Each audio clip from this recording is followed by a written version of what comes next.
the brave.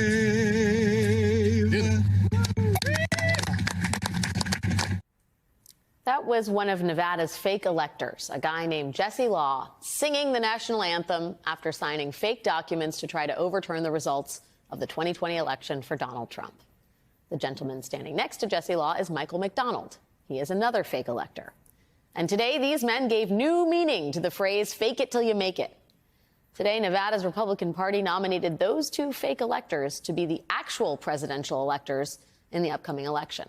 More than that, the Nevada Republican Party has now nominated 5 out of the 6 Nevada fake electors, all of whom have been criminally indicted for their roles in that scheme. The Nevada GOP has nominated those fake electors to be delegates at this summer's Republican National Convention. And this isn't just a Nevada phenomenon. Last month, Arizona's Republican Party picked one of their state's indicted fake electors to represent Arizona on the Republican National Committee. State-level Republicans are not turning away from members of their party who were literally indicted for attempting to overturn the 2020 election. They are instead choosing them to represent their states at the national level. And the craziest part about this is that it's not all that crazy. It is actually right in line with what the National Republican Party is doing in advance of the next election. Let me explain. Before Donald Trump and his daughter-in-law, Laura, took over the Republican National Committee earlier this year and cleaned house, this was the RNC's big push ahead of November. When Republicans vote early, we win. Join the team that beats Biden in 2024 by taking the pledge to vote early at bankyourvote.com. Bankyourvote.com. bankyourvote.com. The idea of bankyourvote.com was to convince Republicans that voting early or by mail was actually a good thing. Now, okay, that was an uphill battle after Donald Trump had spent years publicly demonizing early voting and mail-in voting as somehow fraudulent. So bankyourvote.com was the RNC's big push. But now bankyourvote.com isn't even on the Republican Party website's landing page anymore. The new focus of the party is a program called Protect the Vote, which is all about stuff like this. Oh, hello. I'm Stephanie calling for the Republican National Committee co-chair Lara Trump and the election security staff at the Republican National Committee on a recorded line. We all know the problems. No photo IDs, unsecured ballot drop boxes, mass mailing of ballots, and voter rolls chock full of deceased people and non-citizens are just a few examples of the massive fraud that took place. If Democrats have their way, your vote could be canceled out by someone who isn't even an American citizen.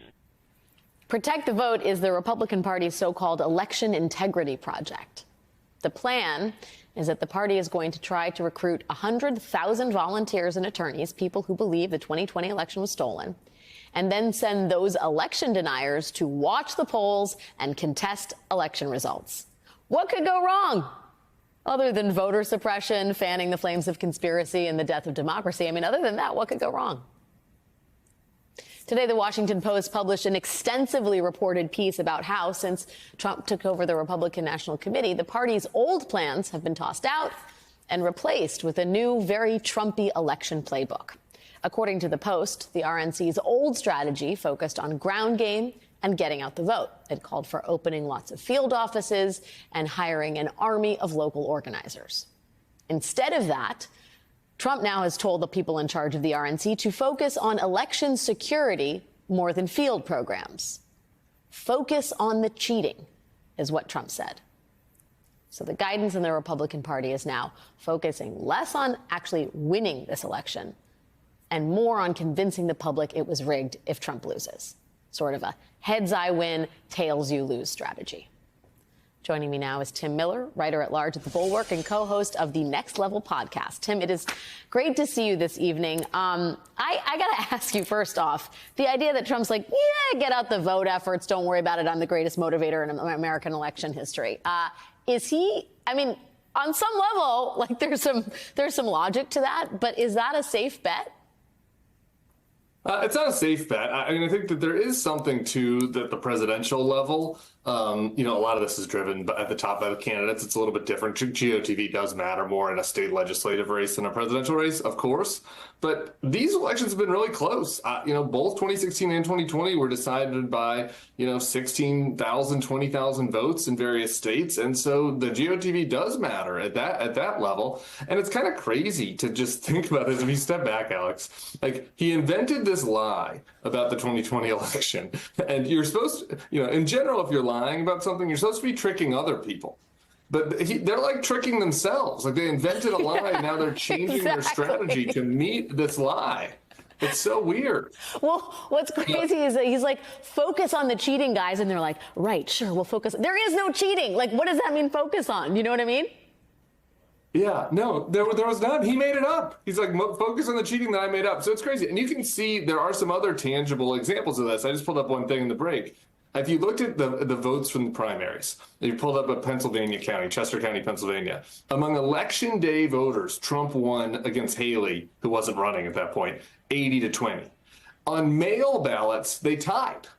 So he's also just giving a gift to the Biden campaign, which is now since they've scared everybody in the Republican Party away from using mail, now Biden campaign knows if you voted by mail in a Republican primary, we can target you. You might be a Biden voter, because you're not, the type of person to go along with Trump's, insane conspiracy. So it's kind of a gift on multiple levels, really. But we laugh about the focus on the cheating as an actual marching order to the troops. But as a sort of political strategy, I don't know if it chills you the way it does me. It's quite obvious that they're prepared for Trump to lose, and they're also prepared to litigate the election. And now they have at least more of an infrastructure than they did before. It's not as ad hoc as it was in 2020. Some of these people have been integrated into the higher levels of the party. There has been mass resignations from county election officials. I mean, how worried are you that we're at this point already 6 months out? Yeah, it's worrying. And on the one hand, it is extremely worrying that he now has all these folks on board and kind of has this infrastructure around him.